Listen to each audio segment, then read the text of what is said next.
யூதாவே உன் காணிக்கைகளை கொண்டு நீ தேவனை ஆசாரி என்று சொன்னது போல நம்ம தேவனை ஆசாரிக்கிற போது கர்த்தர் நம் மத்தியில பெரிய காரியத்தை செய்வாருங்க.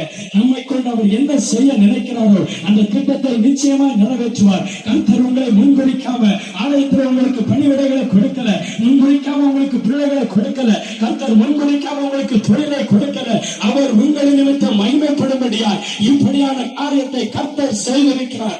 ஏற்ற நேரத்துல குறித்த காலத்துல நம்முடைய ஜனத்தை உயர்த்தும்படியாய் கர்த்தர் உங்களை இன்றைக்கு தெரிந்து கொண்டிருக்கிறார். அதனாலதான் இன்றைக்கு நீங்க கனி கொடுக்காம இருக்கிறீங்க.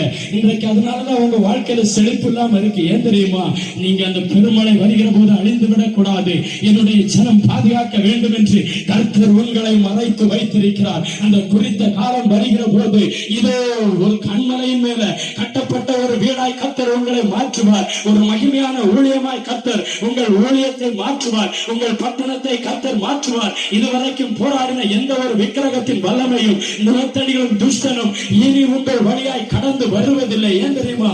இன்றைக்கு நீங்க கர்த்தருடைய திட்டத்தை அறிந்து கொண்டிருக்கிறீர்கள்.